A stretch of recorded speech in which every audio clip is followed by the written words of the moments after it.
the dark, I plant my dreams. Permaculture flows like sweet streams. I'm the daddy with the know-how seed. Greening the world like it's meant to be. Permaculture, P-I-M-P, I'm the king. That's the love in everything. Bringing change, making it last. Join the Permaculture. Welcome to episode 344 of the Permaculture Pimpcast, where Pimp stands for Permaculture is my passion. The only Pimpcast on planet Earth where we discuss permaculture, preparedness, and practical living. Permaculture, P-I-M-P, with soulful rays. In the Pimpcast, where we find our place. Oh yeah, glad to be here with y'all.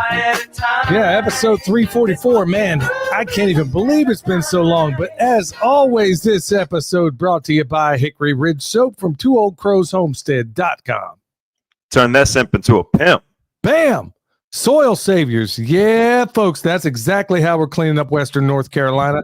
Yeah, Ben and Denise, I need to get you your box over there. And I'm going to be doing a giveaway, not this week's, but next Monday. We're going to be giving away a $400 box, maybe more, maybe a $500 box. I can't remember, but we're going to be giving that away.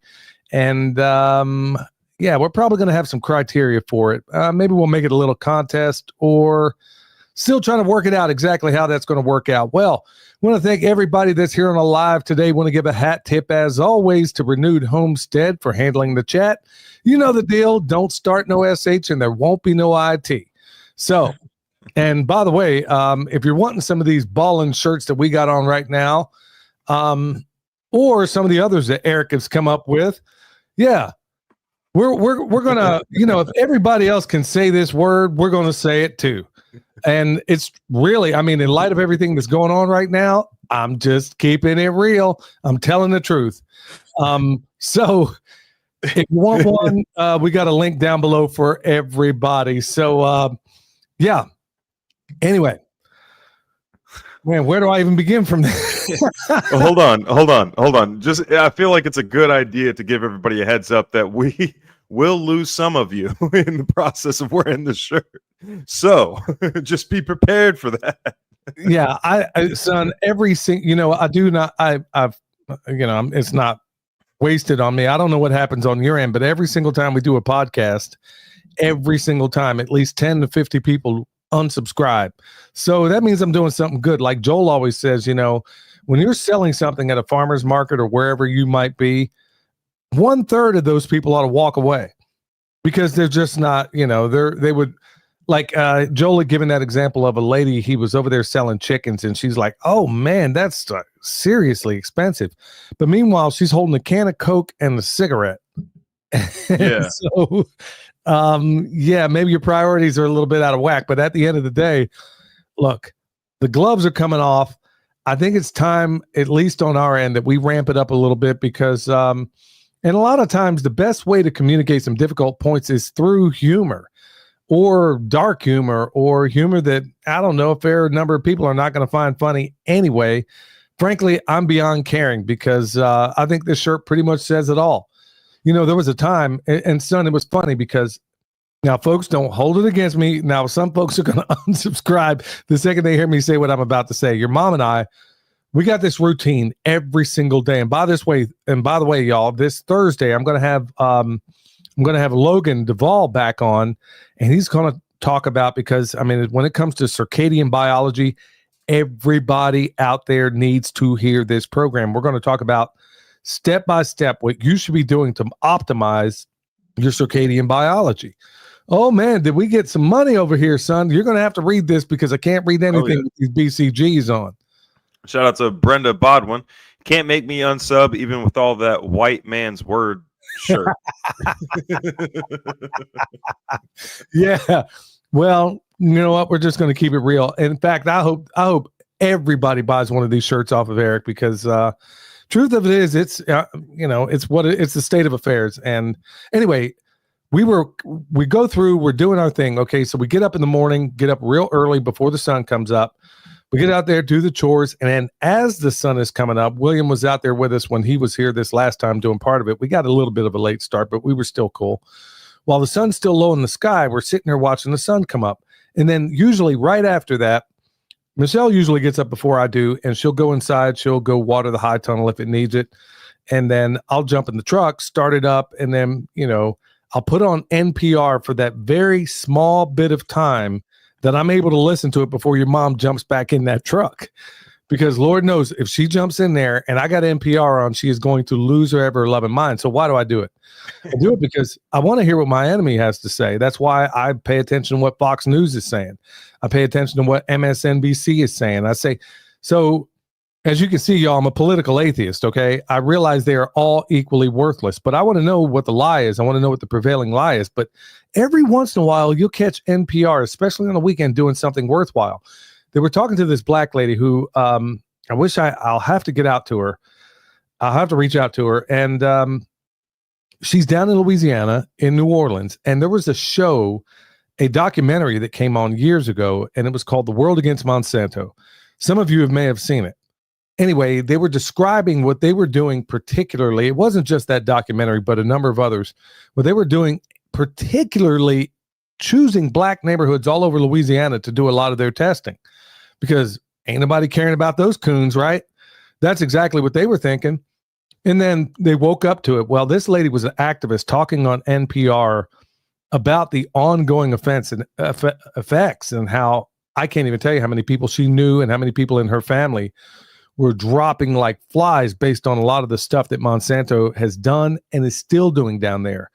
And, working with Pat Miletich and Dr. Will, William, Pat, Will, and I are all going to be at some point working up in Chicago, we're going to clean up an area in Chicago.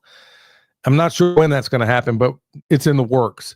And I'm wondering if we can't put this place in Louisiana on the roster too, because what we did in Western North Carolina on this test spot over here, 6 months, and we turned it around. That's unheard of, undreamed of, using not only our BioComplete compost, but Dr. Will's product in addition to it. So that's why, folks, it took me a good 6 months and all the rigorous testing that we did before I ever told anybody about it. And when I found out how well it worked and realized, okay, man, this price point, it seems a little bit high, but,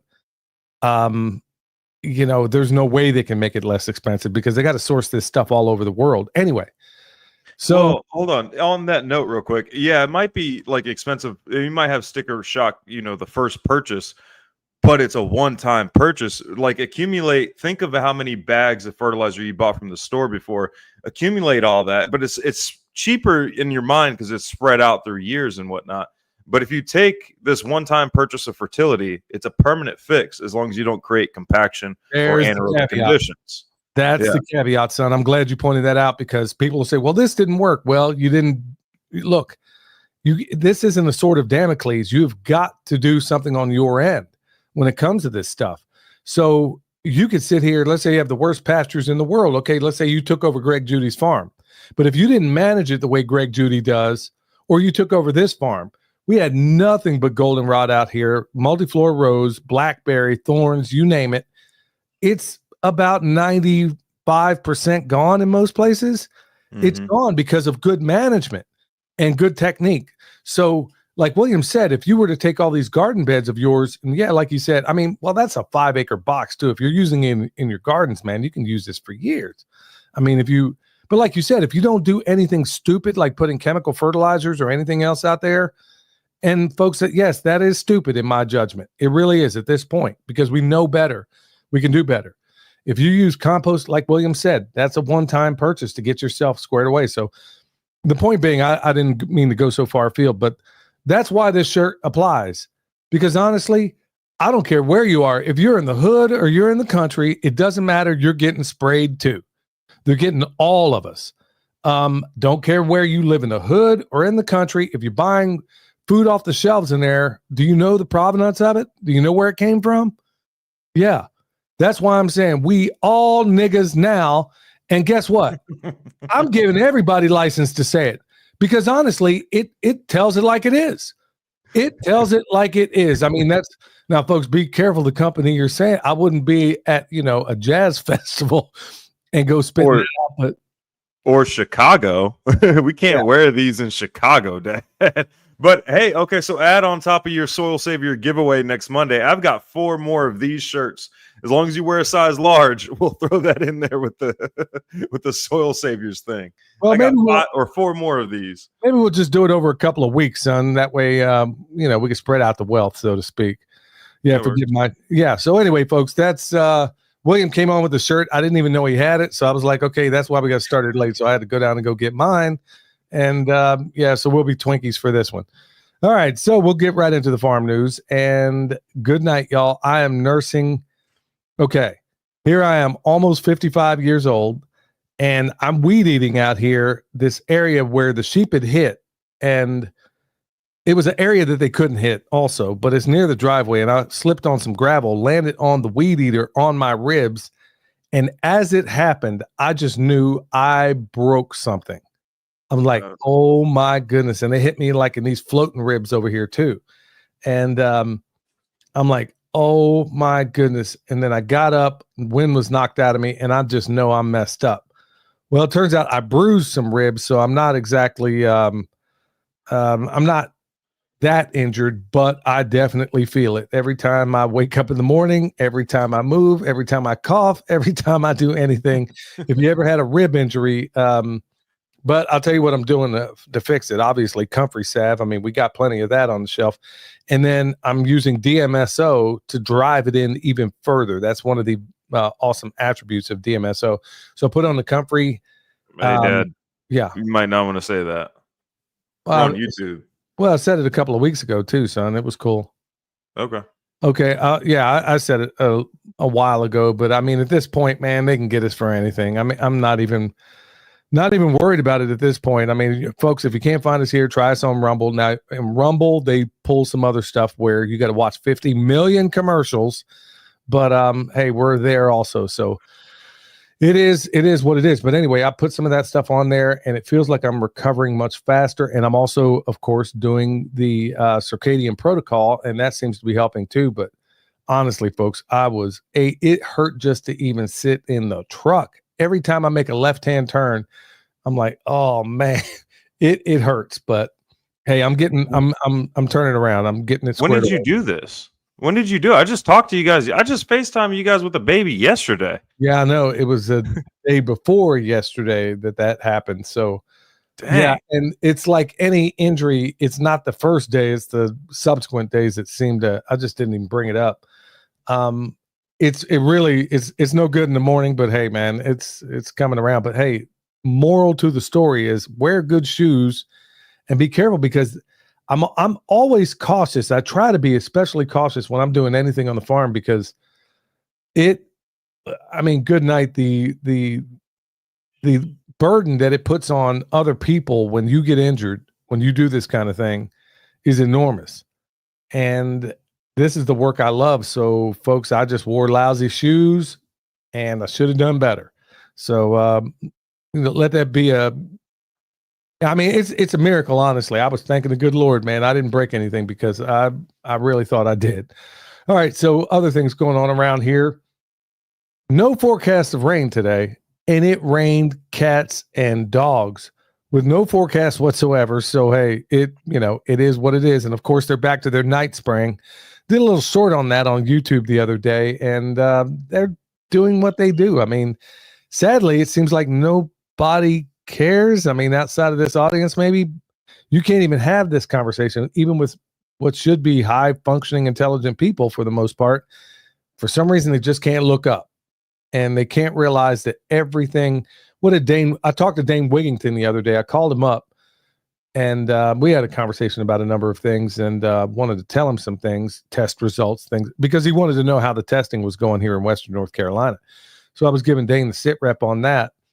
And as I'm talking to him, he's just, you could tell there was for those that don't know, Dane Wigington, probably the world's foremost geoengineering expert. Okay. And I was giving him the lowdown on these testing results and everything. And we had been trying to get with one another. I mean, he's on the West Coast and I'm on the East Coast, and we were just playing phone tag for the longest time. So anyway, we did connect, and Dane's telling me, in recorded history for the most part, to have this many unbelievable events all happening at the same time is just undreamed of. I mean, as he was talking to me, he said 100, dig this, and he came out in his latest report.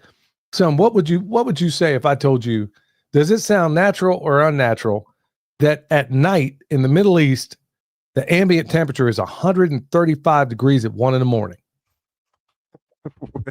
It definitely shouldn't be that, because especially in a desert where there's very little humidity in the air, it's usually hot when the sun comes up, and as soon as the sun goes down, it's starting to cool off again because there's no like moisture in the air to hold on to that temperature, so it changes temperature pretty quickly. 135 is insane. At 1 a.m. They don't have anaerobic bacteria, that's for doggone sure. They die at 131. Well, they're playing games with these, and of course, it's all this stuff seems to be. They've been messing with Iran for the longest. I mean, folks, we're dealing with some wicked, wicked people. So, stay alert, stay alive. That's why we always say that, because we saw this coming for the longest time, and here it is upon us, and they're ramping it up. I mean, it seems like the more people complain about it, the more they ramp it up. So, hey, hit us with you. Well, I ain't gonna say that. Anyway, other things going on. Got another tree full of peaches, and it is. Remember, folks. When we put in any cultivar, whether it's peaches or anything else, we get early, mid, and late. We already picked the early and mid, and now we're coming into the late. And they are, I'm going to have to literally prop up the branch before it breaks off. That's how many peaches are on this tree. It is blowing up. And the cool thing about those, man, good night, man. Who doesn't love peaches? If you don't love peaches, you're probably a communist. Got potatoes coming out of our ears right now. We got to go get those. We'll make a video out of it because we did those potatoes. It was something of a test bed, to be honest with you. We did 4, counting the high tunnel, maybe 6, 7 beds, I'm not sure, full of potatoes. And they were growing in soil that couldn't grow anything. So I used that soil savior along with our compost extract to see, and we're going to all find out together. I don't know what it did exactly, but we're all going to find out. At least 2 of those beds are ready to rock and roll, it looks. And we're going to see just how things turned out. But this was soil when we tested, could not grow anything. And it looks like we got a harvest. How much? I don't yet know, but it looks like it's going to be off to the races. So, folks, one last thing before I pass it over to William. Look, like Dane told me, they had to invent new terms called heat dome. I never heard of no heat dome growing up. And Dane, he's just a few years older than me. He never heard of it either. And of course, being somebody who follows this stuff inside and out, they've had to create, and heat dome was just one of them, of all. These are the phenomenons that are created from the weather that they are doing. They drop these chemtrails, and then when you see those ripples in the sky, they're using the NextRad radar towers to spread this stuff out. That's exactly how it's going. And they can do it for a lot of other nefarious things as well. So, folks, stay hydrated, do everything you need to do, watch your pets, watch your animals, make sure they got some shade in some of this stuff, because it's probably going to get quite nasty for a while. Well, son, you just got back from a 2-week tour. What's on your plate? Yeah. So, just got back from a round of consultations, did the Kentucky Sustainable Living Festival. Shout out to Brenda. She purchased someone's ticket.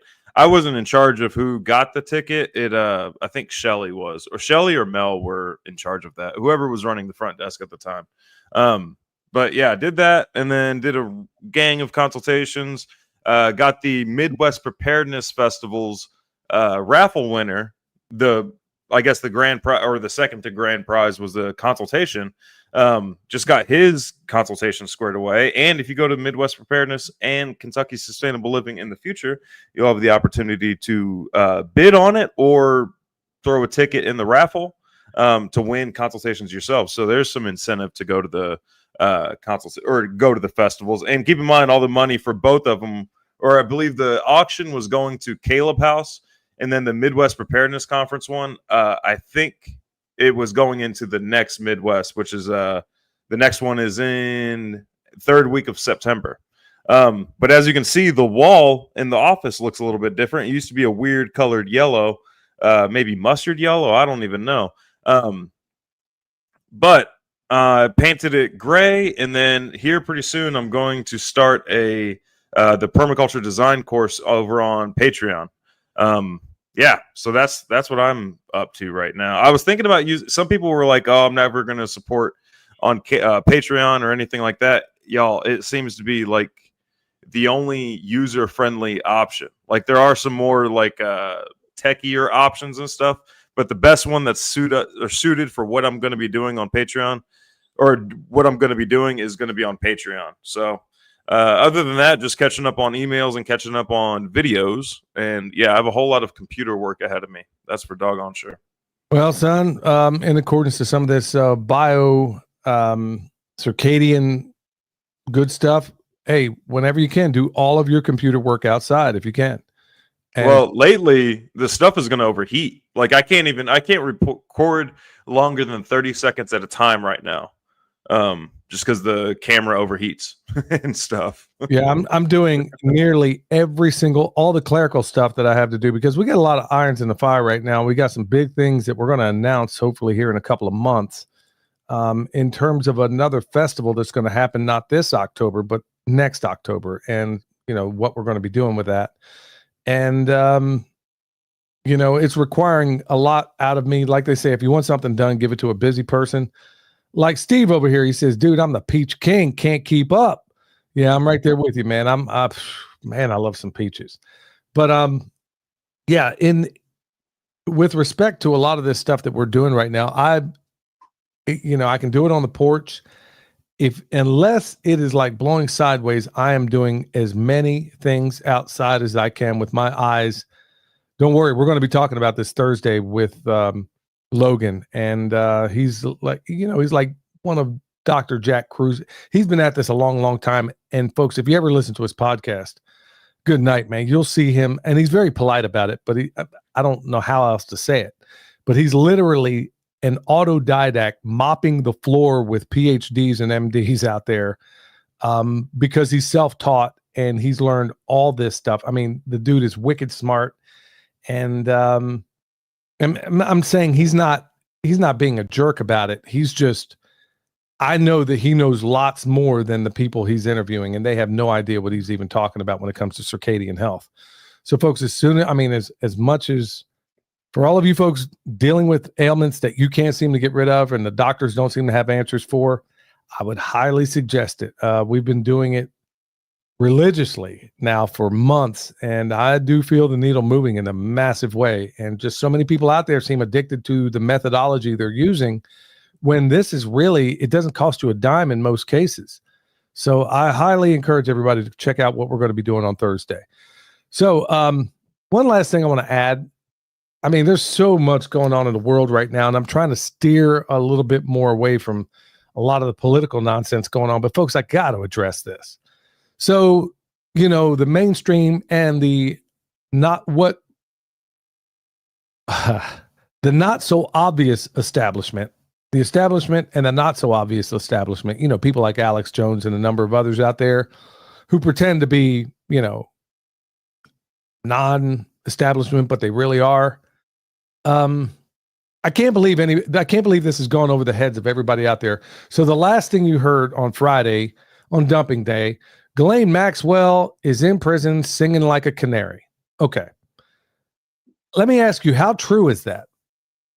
And the reason why I'm asking this, and all I'm going to make is this one point, and I guarantee for those of you who haven't thought of it yet, you're going to have a massive light bulb go off in your head. Ghislaine Maxwell, she's singing like a canary on powerful politicians, powerful billionaires, and powerful royalty, supposedly. But they got her in general population. Folks, if there was any truth at all to this, she would be in witness protection long before anybody before the story ever even came out. You are being played again. And if you think you're about to get anything, look, they're going to tell you Joe, the pizza delivery salesman, was in on the pedophilia. Come on. I don't know what you expect to get out of this or what anybody expects to get out of this. But honestly, she's rolling over on the most powerful people on planet Earth. They're telling you this. Okay? The most powerful people. But they got her in general population. Son, does that sound believable to you? I mean, none of it does. At this point, like, they're just if you haven't figured out that neither side cares at all about you, then I mean you're kind of stuck. I think I don't know that there's much like waking you up at this point. Yeah, none of them care. Like they're not going to produce any kind of evidence. Trump is giving like contradictory statements every time he's on the interview. Some people are saying it's like 5D chess, and I would say those people are sadly like what's that? Hopium. That's what it is. Hopium. Like Especially the ones that were telling other people to vote. And this is like our last, like, okay, I'll like Andy Frisella, for example. It seems like he's holding on as much as he can to Trump being possibly a good guy. He claims that he's waiting to see what happens and everything. And I think based on the past and then based on past patterns and whatnot, we can go ahead and make the guesstimate that nothing's going to be revealed at all. The only people that are doing anything positive are local organizations or small group organizations. Like, okay, so Bear just talked at Kentucky Sustainable Living. He said of all the child trafficking organizations he's come in counter with, one of them was honest. One of them was making a difference. Out of all of them, one of them. And chances are you probably haven't heard of this organization. Of this small organization. It's mind-boggling. I mean, the hopium is like, I'm like, dude, this is like a new version of hope and change, and everybody's falling for it. But I wanted to hit this Ghislaine Maxwell thing real quick. That's all I wanted to touch on. I'm not going to hit on a whole lot because I can't even believe how many people are just hook, line, and sinker. You got a person that's supposedly rolling over on the most powerful people on planet Earth, and she ain't in witness protection. Come on. This is just another flipping hoax. By the way, Brenda, thank you for the $5. If you break bread, I won't fake dead. So thank you very much for the money. Another thing, how's everybody forgotten about Fauci? This dude has murdered more people than smallpox. And I mean, and they're still cashing in. The latest number, Dr. Betsy Eads said 5,000 per week. And a number of others are saying the very same number. About 5,000 a week are succumbing to what Fauci did. And that's in America alone. And they say the numbers are probably going to go up. But no, 5,000 a day. I'm messed up. 5,000 a day just from that alone that they can prove. Where's his day in court? Oh, he was given a pardon. But if they brought him, just like Rand Paul said today, if they put him in front of Congress right now, we can get down to brass tacks on this. But everybody's already forgotten about that. Everybody's forgotten about the fact that, we're going to be out of war in 24 hours over there. And now here we are sending missiles and everything else over there to, where is it now? Israel and Ukraine. I mean, we've been lied to so many times. But this thing with Ghislaine Maxwell, I'm like, I can't even believe how many people I see parroting this. We're going to get to the bottom of it now. And I'm like, are you kidding me? She would be in witness. I mean, there is no way on earth, if she was dropping anything of any consequence, she would have been dead before the close of business that day. No doubt about it. And believe me, they can easily get somebody on the inside to do it. So anyway, I'm not going to spend a whole lot of time on that. It was so absurd, and everybody's been parroting it for the last several days that I'm like, okay, I got to at least say something on that. So I'll leave that one right there and we'll just drive on. Anyway, Redemption Shield, 10% off with promo code PERMA. I got my bare feet. You know me, I'm G'd up from the feet up, and I mean grounded right here on this grounding mat from Redemption Shield. 10% off with promo code PERMA. Wave Watch, 100% off with promo code Billy100. 100. I better say that right. Yeah. For all of you people out there that can't read this shirt and say that. For all you white folks out there that don't know what 100 is. Anyway, you get $100 off with that thing. And man, I was using it yesterday. Used it all day yesterday. Had to do like a 5-hour round trip to a place and to go scout something out. And I had that thing working the whole time. Son, you said at the Kentucky Sustainable Living, you ran across a lady that had some pretty incredible results. Yeah. Actually, she's in the chat. You know who you are. I don't want to say your name over the internet if you don't want to reveal yourself. Okay, she's there. Yeah, it did some pretty amazing things, and the doctors didn't want to believe it. They were like, "Oh, my bad, we had the wrong tech, or we had a new tech and like some faulty equipment." They just didn't want to do anything, whatever possible, to not admit that it was potentially something outside of what they controlled. Yeah, it was pretty messed up. But Emily, my wife, uses it all the time. Like when June was a baby. Yeah, hold on, Dad. Here's something we got to talk about. Dad talks about the Wave Watch in the form of like controlling your anxiety. That is 1/1000th of what this watch does. Like of the spectrum, it's like this tiny little corner way over there. This thing has. I was just scrolling through that Wave Watch 2 that you guys gave Emily. That thing has every issue. Every issue you can turn it on the specific frequency, and it'll take care of it. And in fact, I did a consultation for this lady up in Tennessee who is working on a larger scale version of it with a wider spectrum of things. So like when we did the consultation, I was covered in ticks. I've never had more ticks on my body at once. But as I'm like picking them off, she wanted to collect the ticks so she could collect or identify the frequency that they were at. So that way she could like charge herself up to this frequency. And I could be butchering this, but she wanted to charge herself up to this same frequency that would repel the ticks next time she went out there. Pretty interesting things. And then, just pretty interesting things. Wave Watch does a whole lot more than just anxiety. Well, if it's just look, man, if all it does is keep me from going upside somebody's head that acts stupid, it did its job. I mean, the anxiety and stuff when I'm out and about. I mean, and then there's sometimes where there's some other things going on too. And the fact of it is, man, like you said, I just use it for a fraction of what I use it in the solfeggio tones, but I only ever really put it on when I leave the house. And, hearing you talk, I was like, man, why didn't I put this on for my rib issue? I should have been wearing it then.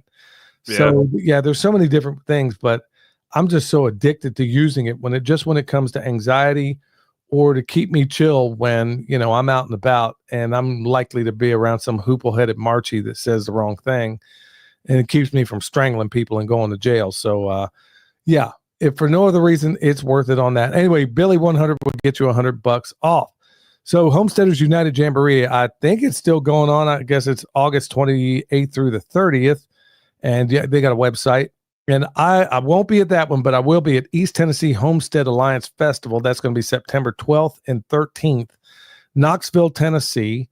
And I'll be there. And if it's not a festival that's in very, very close proximity that I can get to and back in the day, folks, I'm probably not going to be there for the most part. So that one's close, and it was really good last year. I really enjoyed it.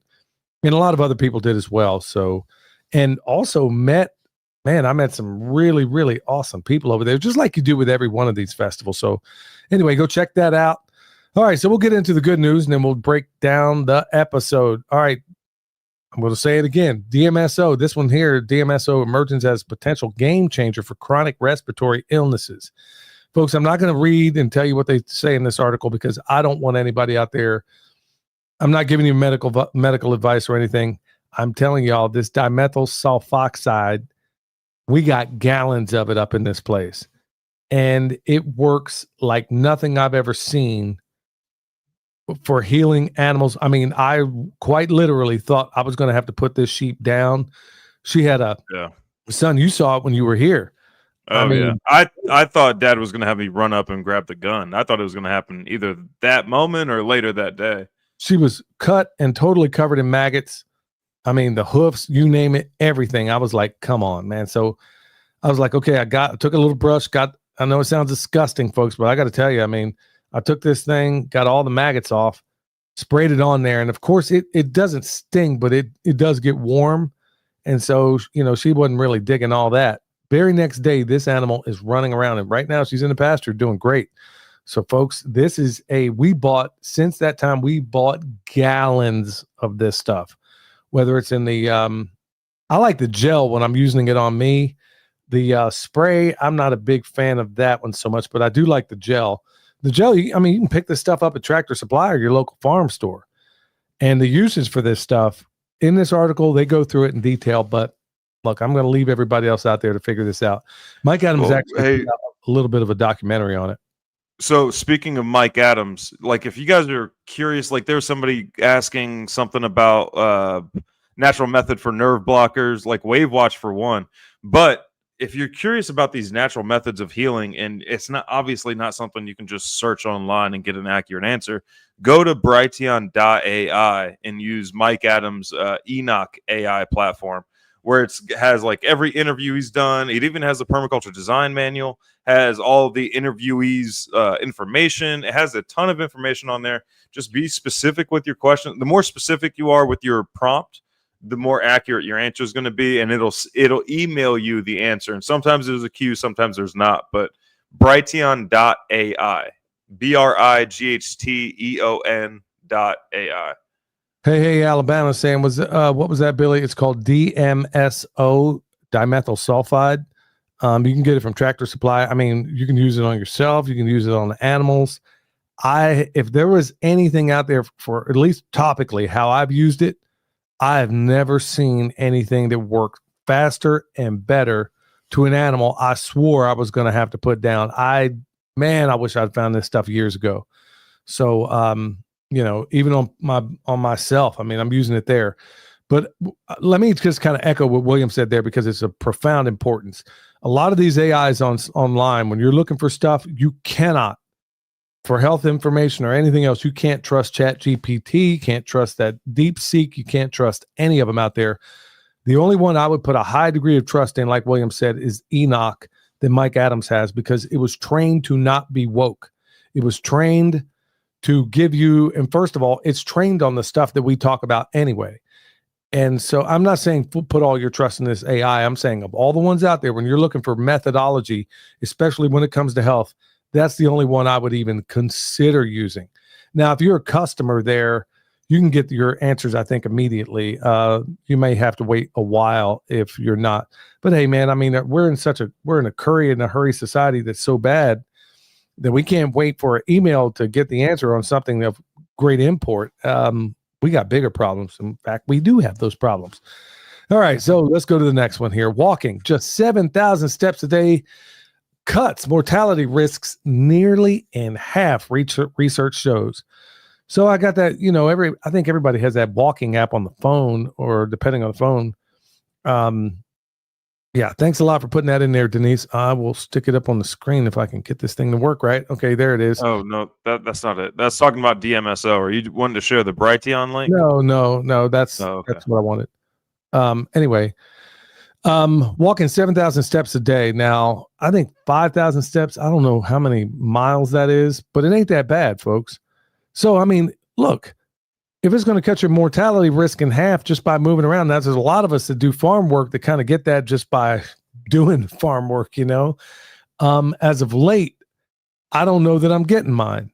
So I'm going to have to put my little pedometer back on and find out what's up and get back to it, because I've been having to do a lot more clerical stuff these days, and then the crazy weather, all kinds of weird things. But anyway, it was a reminder to me as much as anybody else out there. So, hey, and especially, it was also, there was that study that was done by Dr. Joe Dispenza, and they were check this out. They did this study. Your intention, what you think upstairs, really matters.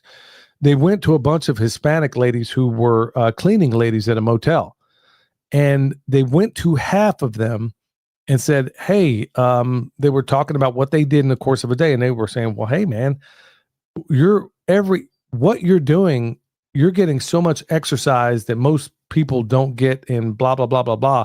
They told half the cleaning ladies that. I think it was actually in Vegas somewhere that they did this. And the other half, they didn't say anything to. Just by those ladies being conscious of the work they were doing as being very healthy for them because they were constantly moving, I forgot how much weight they lost collectively, and their health scores were off the flipping charts. So just knowing that, folks, when you're out there doing your work, or let's say you got a construction job, whatever the case may be, just knowing that you're doing that work and knowing it upstairs makes all the difference in the world for, the results on the back end. So just keep that in mind. So let's see here. All right. Here's another good news story. 1 minute fat burning workout going viral. Now, this is new to these people. but I've known about this for a long time. And what they're talking about is sprinting. Oh yeah. Yeah. I mean, I'm reading this article and I'm like, y'all gave me this crazy headline saying that if I get out here and sprint, 1 minute fat burning workout goes viral. Maybe you should try it. And I sit here and read it and I'm like, okay, so it's sprinting. Oh, great news. At my age, I don't sprint, not unless I got a reason to, but honestly, just reading some of this stuff, I'm like, okay, people like Dorian Yates, Mr. Olympia over and over again had discovered this. I mean, there's a number of others that have discovered this a long time ago, or HIIT workout, high intensity interval training. I mean, you work out really just a small period of time and you're burning fat for hours and hours and hours. So, sprinting, who knew? I'm like, okay, you wrote this. Are you that hard up for an article that you had to give me this? Why don't you just say sprinting is good for you, man? Just keep it real. Just stop right there. Anyway, I'll quit with the annoyance. But anyway, who knew? So if you're a cleaning lady, just maybe in between breaks or whatever, go out there and sprint. That would be something to see. All right, with that, we're going to go to my man, Eric Sider. Hey, Eric Sider here with your Pimpcast tip of the day. Today's tip, the humid tropics. As many of us contemplate migrating away from the mess we've made of the Northern Hemisphere, it's important to understand the realities of living and growing food in the tropics. A lot of people have the misconception that it's the easiest place to grow because you can grow all year long. But if you don't have your design right, you can get swallowed up taking a nap. The humid tropics is a dynamic climate with heavy rains and shallow soils that has many layers of life and very speedy decomposition processes. The rapid life cycles equate to great potential, but also potentially damaging the landscape very quickly. The heat and moisture additionally cause several health concerns with things like sanitation, waste management, and massive weather events. Houses here must be designed differently, accounting for the heat and humidity, and garden designs have to account for long hours of vertical sun. Soils and climate determine much of how we design. In the humid tropics, we should concentrate on building soil and including many sources of easily accessed organic mulch material. Heat and rain cause fast nutrient leaching, with most of the biomass held up in living systems, which makes the land susceptible to clearing and burning, two things commonly practiced in modern tropical agriculture. However, traditional cultures have flourished using perennial polycultures dominated by palm trees, which continually replenish humus. Gardens and house also must be constructed with consideration for vertical and abundant sunlight, excessive heat, and heavy rains. There are three major subclimates within the humid tropics. The wet tropics occupy about 10% of the Earth's surface and usually have acidic soils due to anaerobic conditions caused by the extensive rainfall. Forests are very dense, no large grazing species are native, and aquatic life is abundant. Houses have steep roofs with walls in full shade. The wet dry tropics is slightly larger, occupying 15% of the Earth's lands, and the winters are clear and dry, the summers hot and wet. It has large grasslands with diverse grazers, and soils here are little more fertile, but lean towards alkaline, especially as it nears desert landscapes. The monsoon tropics fills about 10% of the Earth's surface, supporting a very large population. Summer winds come onshore, bringing serious rains, and winter winds blow offshore, cooling the land. Forests are largely dry, deciduous trees that are spaced wide enough for dense undergrowth. As always in permaculture, it's important to know where you are before you apply what you want to do. You can find me on YouTube and Instagram at Eric Sider. If you're in need of permaculture t-shirts or remote permaculture consultation and design, head over to ericsider.com. And for those in the Sacramento area, check out my permaculture community group, permaculturefairoaks.org. That's my dog. Yeah. So, hey, I know some people have been confused about where to find him. His last name is Seider, ericsider.com. So anyway, yeah, go check out my man, Eric, especially if you want one of these ballin' shirts or some of the other ones. He's come up with a whole gang of them over there. And Michelle has ordered all of them for me to wear. So I'll be wearing them in the videos. I'll be wearing them in podcasts. There ain't no telling what you're. So he's got all the things I say on the show, in the videos, whatever the case may be. He's put them on shirts, and I don't know, maybe I did say this before we put it on the shirt. I don't know if I did or didn't, but anyway, if you want one, it's definitely going to start a conversation. You said it before you put it on a shirt. You said it before Midwest Preparedness. I know because our friend Bill Zegley was saying, "What's up, my nitrogen fixer?" all the way across a festival. And I was like, man, not everybody's seen that episode of the podcast. Yeah, so you got to exercise a little discretion on that one, folks, because that's going to be a hard one to explain in certain circles. Anyway, EMP Shield, $50 off with promo code PERMA. Look, y'all, the number one threat, well, we were dealing with it today, a lightning storm, lots of them, and none of them forecasted today. Just kind of threw my whole day on its head. But anyway, look, the number one threat you have is going to be lightning, but the EMP Shield it's guaranteed for that. If this thing gets blown off the wall, they're going to cover you for 25 G's. Find me another transient voltage surge suppressor out there, which is what it is. The best money can buy, actually.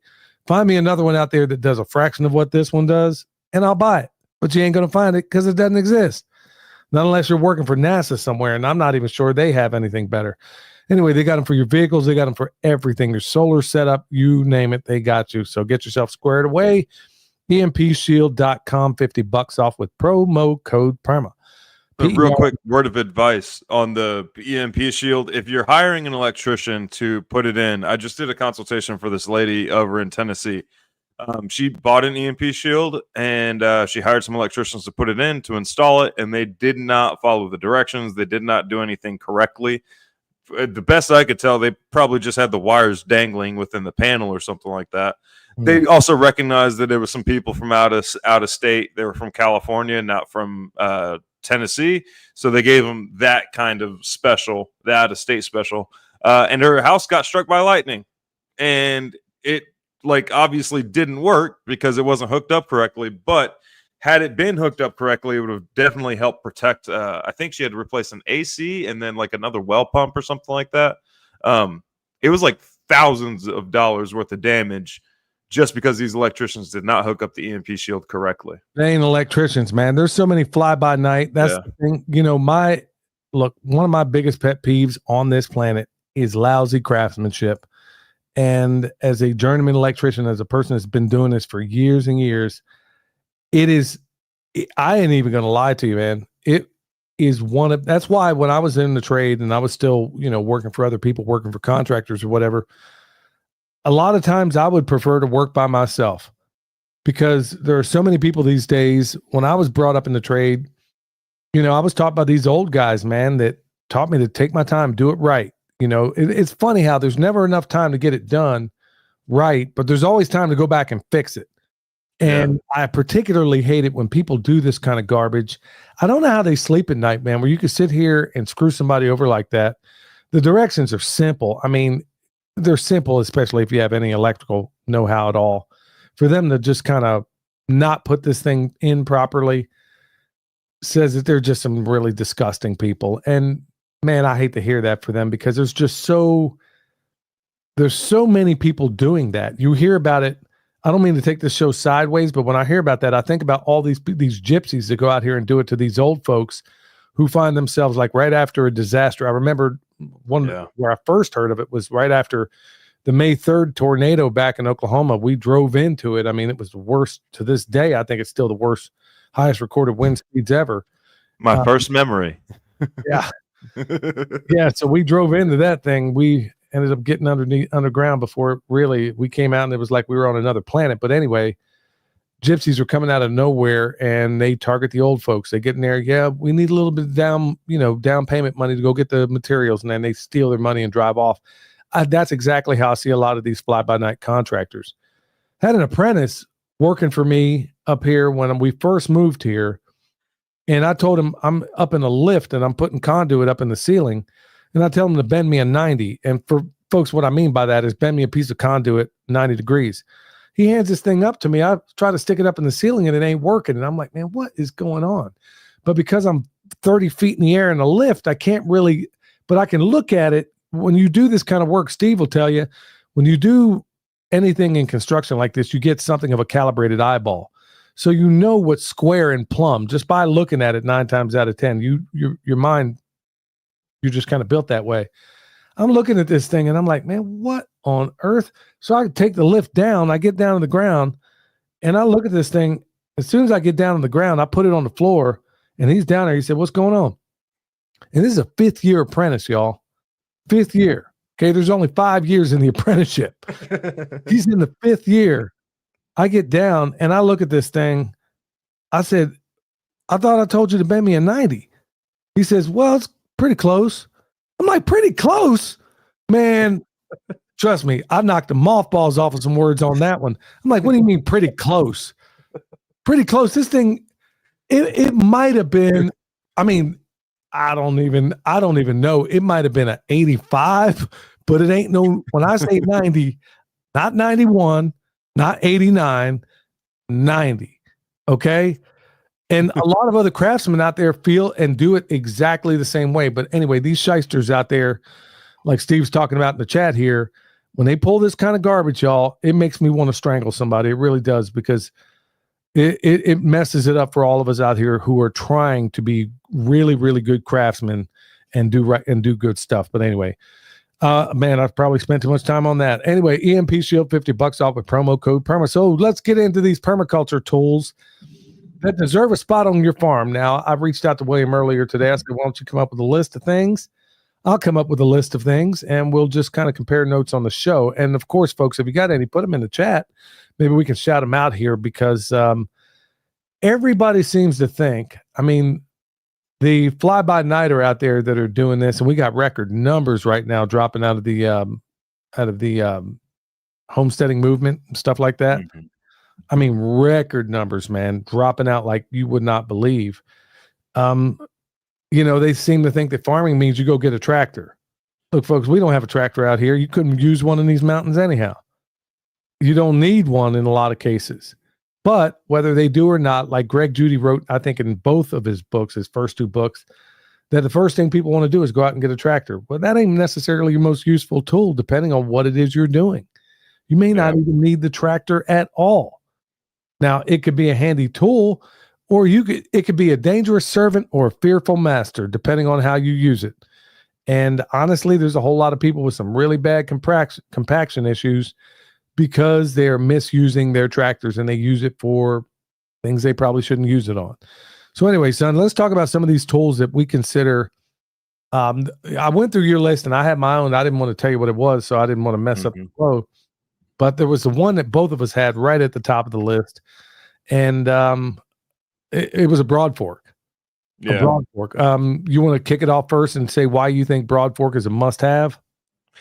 It just, like, you can achieve the same thing without a broad fork typically, unless you have like a very high compaction area somewhere below your soil due to tilling or something like that.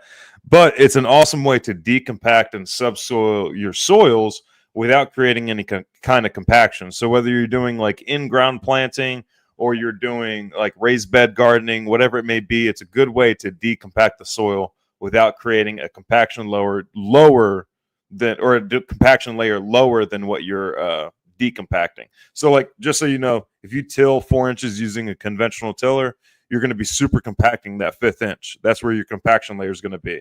You're just pushing the compaction layer from the surface down lower in harder to reach areas. There's no lower limit to roots. And that's why subsoilers, subsoilers over the last 7,500 years have gotten deeper and deeper and deeper, because the compaction layer keeps getting deeper and deeper and deeper. I mean, there are, and that's where the broad fork is so handy. I mean, first of all, it's human powered. You can talk about a workout, man. You can definitely get one using that, or put the kids on it, man. Put them out there. You know, they start acting up or whatever. You need to burn off some energy. There were some areas out here where William did a lot of it. I did a lot of it too. And we were doing it as part of 75 hard as far as the workout. And you're aerating that life without absolutely destroying the microbial life, because correct me if I'm wrong, son, but a plant's root is not going to penetrate above 150 psi, or is it 300 psi? I thought it was 300 psi, but like Maybe. either one, it's gonna be stunted there. You want as low compaction as possible.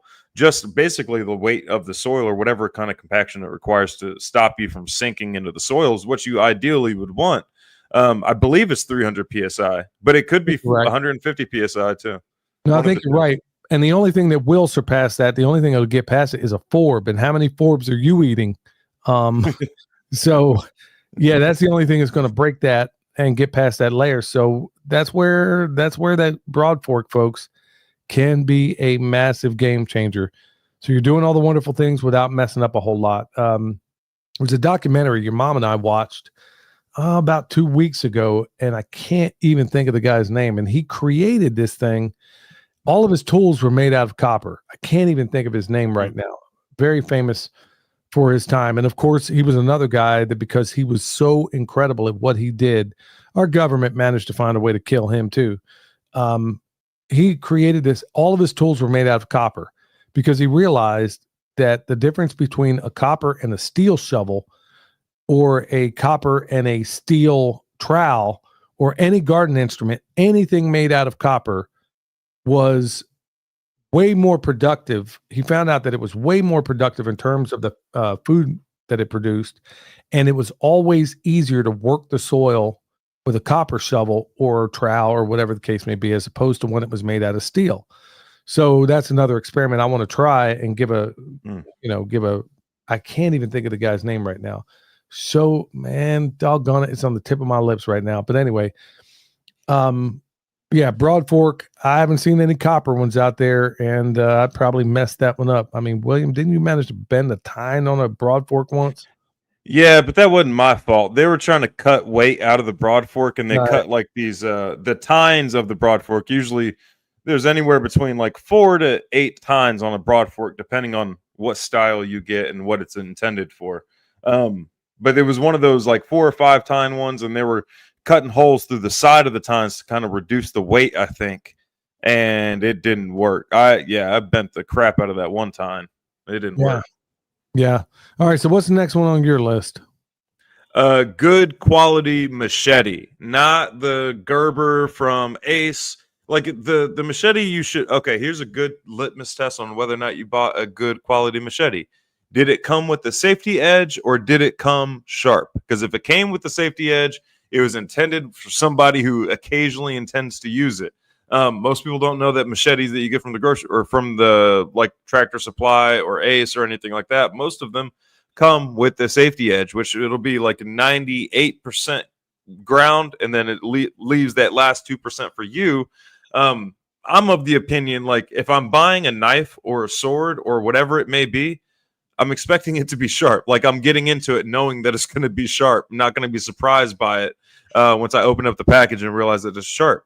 But like, a good machete could last you the rest of your life. Like, I got a Condor, and it's one of their like close to their very classic machete shape and stuff like that. But Condor Knife and Tool has some awesome machetes made out of good quality steel. A bunch of expats down in El Salvador, I believe, is who makes the Condor Knife and Tool. And it's a fantastic machete. A good machete. Once you use a good machete, you'll realize you've been wasting a whole bunch of time with the Gerber machetes or even the Tramontina machetes. Those kind of suck in comparison too. Yeah, good choice there. Now I'm going to pick things that are tools that may not seem like tools. Also, I've picked woven wire. Woven wire fence. Okay, obviously you're going to use it for fencing, but it has so many other awesome uses. How many videos did you see us use woven wire to make that compost? Okay. Yeah. Also tree protection. We use woven wire in the video, I think, that just came out yesterday. I think I talked a little bit about it in that video, where we take these woven wire cages for the sheep to not disturb the little saplings that are coming up or whatever. Anything I want to protect, I put that woven wire around. Plus, it's way less expensive. I mean, the woven wire that I have surrounding this whole property is not so much to keep things out, it's to keep my dog in. is to make him more effective. But anyway, that woven wire, folks, in so many different applications, I can't even tell you how handy it comes in. So that's a big one right there for me. What's the next one, son? I have a Jang cedar and or a broadcast cedar. So Jang cedar is one of those. So as you get into like bigger planting and cultivation and stuff like that, a Jang cedar is one of those. It's like a push trolley. Like you load up the seeds in the machine, and then you can push it, and it'll seed whatever depth, whatever spacing you need. It's all settings that you can set up. But as you get into larger and larger production, a Jang cedar could make sense. Now, the reason I say and or broadcast cedar, I would suggest, if I had to pick one, broadcast cedar over the Jang cedar, because you can always just seed, garden seeds by hand. But a broadcast cedar is going to come in handy when it comes to your soil remediation and stuff. So most people are dealing with, highly bacteria dominant soils. One way to quickly change that over without making compost is getting a cover crop down. Or if you're just trying to seed grass seed or clover seed in general, wildflower seeds, anything, it just makes it a lot easier and a lot more even dispersion with a broadcast seeder. Yeah, or if you want to go behind your pigs, if you're trying to turn some pasture around, that'd be a good way too. I mean, with a broadcast seeder. Yeah, I'm glad you brought that up, because that is a pretty handy tool out there. Or you can just do it by hand, but you're going to get way more even coverage if you got a seeder out there, man. Folks, I just don't care. I want to get it down and get it done. And I use, I just basically do it by hand when it comes to a lot of the bare patches I have out here. But yeah, that definitely has its role. Here's another one I thought about was poultry netting. I thought about all the different ways before poultry netting, electrified poultry netting. Folks, it has so many doggone uses. Think about this. I can use poultry netting, and we've done it. We've used it on pigs. You can use it on sheep, but you can't use a sheep net on poultry. So the good thing is, if you have limited funds and limited resources, you don't have to. I wouldn't advise you. Let's say you want to do all of the above, maybe not at the same time. The net that's going to cover it all, but it's going to be considerably heavier, is going to be poultry netting. You can raise pigs, sheep, probably even cows. Yeah, definitely within poultry netting, but you can't raise poultry in those other nets. They're going to get out, and the other things are going to get in. But the poultry netting, if you got to cover everything with it, folks, it works. I mean, it's good to keep your dog in. If you need a place to set up your dog for a while, poultry netting, I mean, you can use all that, but you name it. Poultry netting will handle all the animals, but the other netting will not handle all the poultry. So that's why I say I like things that I get more bang for the buck, because, before we had the funds to go out here and buy hog netting, man, because I mean, believe me, it's a whole lot easier to deal with. It truly, truly is. Hog netting is a whole lot easier to deal with, but hey, beggars can't be choosers, man. If all you have is poultry netting, that's what you use. So that's another big one there. But like you were saying, on your same point, like hog netting is only going to work on pigs. Right. Sheep netting is only going to work on sheep and pigs and cows. You're right. The poultry netting is a much better bang for your buck, because you can use it with every other animal. And with chicks, you just double up the chicken netting. You just make a smaller paddock. Well, we got some. I'm glad you brought that up, because we got some chicks out there right now, and we got it tripled up. I mean, they just basically got the footprint around there, and as they grow up, I'll spread it out. But yeah, you can use it for all of the above, but it doesn't apply for the other netting. So plus you can even use it to a certain extent around your garden. You want to keep the dogs out of there. It ain't going to keep the deer out, but that's what you got bone sauce for. But it's not really set up for a garden setting. But to a certain extent, if there are certain nuisances you want to keep out of there, it can even do that too. Yeah. All right. The next one I have is, obviously y'all had to know that I was going to pick a good quality. I'll say the same thing, Leatherman and knife. I would carry both, not just rely on your Leatherman knife. But here's one. I got this at KSL. This was from a local knife manufacturer, Exodus Knife and Tool. Shout out Jacob Peterson. He has an awesome YouTube channel. He also makes very good, high quality knives that aren't like when it comes to knives, you can kind of spend whatever it is you want on knives. There's some that are made from like gold and meteorite dust and stuff like that. But just get a good quality knife. And if you get the right one, if you get the right brand, right manufacturer, it can be an heirloom piece that you hand on down to your kids and whatnot. But the knife is a tool that's used everywhere in the world. No matter where you are in the world, somebody has access to a knife. It's the most versatile tool that everybody uses. Yeah, and then add a Leatherman on top of that, a multi-tool. Between the knife and the multi-tool, those are two things that I use every single day, that I carry with me every single day. For sure, get a Leatherman. Do not get a Gerber doing what we do. As soon as it gets dirty, it's going to get all clogged up. So stick to a Leatherman. I hate Gerber. I mean, I hate it with a passion because your hand gets clipped every time you try to use the pliers. I was like, who designed this? I remember Leatherman came out when I was in the Army, and I needed them at the time because back then at Fort Bragg, you can get the Leatherman that had the blasting cap crimpers in them, which, you know, we did that sort of thing. So it was kind of handy that they had that already on there. But then Gerber came out, and it would just seem slick because it seemed like a switchblade, and guys were buying it. First time I tried that thing, I'm like, dude, your hands get pinched every single time you use this. I don't know how they've stayed in business. Honestly, I only think they stay in business because it just seems cool to see it slide out, because it's definitely not a superior product. But yeah, I totally agree. I carry Leatherman and knives every single day at all times. All right, so here's another one. This one isn't, I say it's a must-have for me, is some sort of vermicomposting bin. That, I mean, for me. Now, you can make them homemade, or you can buy the high-end ones, which I think are worth every single penny from Hiwassee products. I mean, folks, everything they sell, they don't pay me to say this, everything they sell is top of the line. I don't think there's one thing they sell where they have a competitor that makes something better. But vermicomposting, the more I'm into it, and knowing full well what these worms do, because everything a worm ingests and everything that a worm touches and everything that comes out of a worm is greatly improved. So when I add that, when we're doing our soil, when we're cleaning up the soil, I'm using a combination of Dr. Will's Soil Savior product combined with vermicompost, combined with thermophilic compost. And there's a couple of other tweaks that I've been adding to that I'm learning all the time, folks.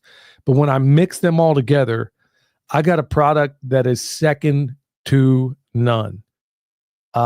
People are asking me, Dr. Will was asking me if he could buy an entire tractor trailer load when he tested our compost here. The vitality was so far off the charts. He was like, dude, I need a whole tractor trailer. I'm like, nah, can't do it, bro. So, I mean, he's wanting to mix because he came here and saw in the high tunnel, and I think you saw it too, son. The areas that we did with Soil Savior, the area that we did with just compost extract, and the area where we mixed them both. Well, a big part of that backbone is having that vermicompost in there too. It's not absolutely necessary, but it's adding another component that you otherwise wouldn't have. So unless you have compost that's just been curing for a while on the real soil, you can't just put this stuff anywhere. But anyway, to me, that's become something that's a little bit invaluable. You don't need a whole lot of space to have a vermicomposting bin, but folks, if you are going to get into composting, and I suggest everybody does these days, because we are going to have to find fertility. I mean, first of all, if you're getting it from the store, you're fighting a losing battle. I promise you. You're going to be on that hamster wheel, and you're likely never going to get off. But if you can get on the compost hamster wheel, that's one that you can always stay ahead of. And provided you don't, like William said from the very outset, if you don't do anything foolish, it'll stay that way. Okay. Plus, I'm not going to kid you here with the stuff they're dropping from the sky. I put it on as a prophylactic. I'll be honest with you. I'm putting it on prophylactically to try and protect, because we still crossed the finish line despite the fact that they were chemtrailing us to death out here in Western North Carolina. What do you got, son? The next one I have is a firearm. So just given like where most people are going to be able to buy property right now, like the demonstration site, it's right next door or just down the road from some people that raise pit bulls for the specific reason of fighting.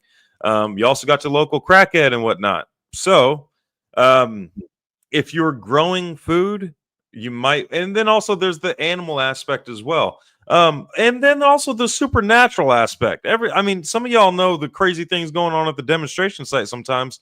There's times where I've edited out of videos or I've stopped recording and stuff because there's something moving out in the back. And yeah, there's not really a whole lot of explanation for it. But just all that to say, like, you got to have a way to defend yourself and what you're growing and your family and your property and stuff like that. I know most people are like squeamish potentially, or they're like immediately nervous about carrying a firearm because they have all these horror stories behind carrying a firearm.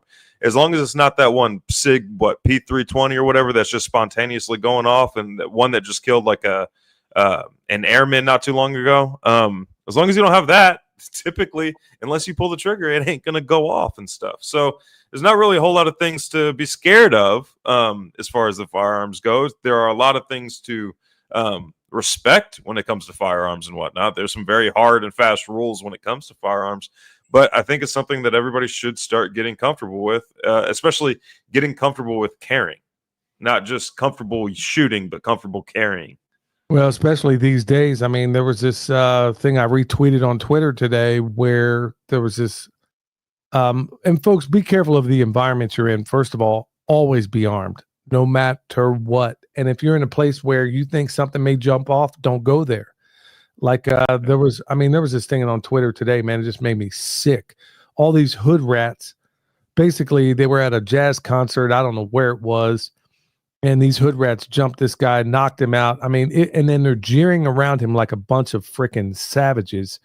It made me sick to even watch. And I'm like, okay, first of all, if you got to find yourself in any position where you're going to be around trashy human beings or people that aren't even human beings, because honestly, I don't consider what I saw human behavior. That was below animal behavior. Okay. Think about it. You're out with okay, ladies, that is a reason why they call it the peacemaker, the equalizer, whatever the case may be. You have better be, especially these days. And honestly, don't be fooling around on your phone when you're walking out of Walmart. Yeah. I mean, I can't even tell you how many rapes and women well, there was one where we used to live in Bonner Springs, Kansas, where the girl, had she had any awareness of what was around her, she would be living today. I mean, the girl at the Target in Texarkana, the first time we lived in Texas, that she was in her trunk for days and nobody knew. Part of it because nobody else had any kind of sense of awareness, but also she didn't have any sense of awareness. Right. And that's where it was a female cop that said, 95% of all these rapes that happen on the street are 100% preventable. 100% preventable. But you know what? If you can sit here and plug somebody with some holes before they got a chance to get a drop on you, or you're not playing on your phone, walking to the car when it's dusk or it's dark, that's exactly what these marks are looking for. They're looking for a woman, especially if you got kids. I mean, that's all the more reason why you have got to have your stuff together. See if anybody's opening the door next to you. You know what? And then if you got to come out blasting, I'd rather be judged by 12 than carried by 6. You know how it goes. All right, so the last one here is, this is going to sound weird, but strangely enough, pallets. Pallets are pretty darn handy, folks, whether it's building materials that you're going to make out of it, or whether, when I compost things, I put a wire mesh over the pallet, and then we compost on top of the pallet. Now, when it comes off that pallet, it's definitely on the ground. That is critical, I think, for a whole variety of reasons. Then maybe I'll explain that another time. Or whether you're using pallets like I do right now. If you look at my compost barn out there, I got pallets separating each compost I have out there. Okay. So depending on its age, goes into another bin. I mean, there's so many different things you can do with a pallet. Even the chicken tractor on steroids. I mean, you can use pallets to set that up in a static session. So there's so many different things you can do with pallets.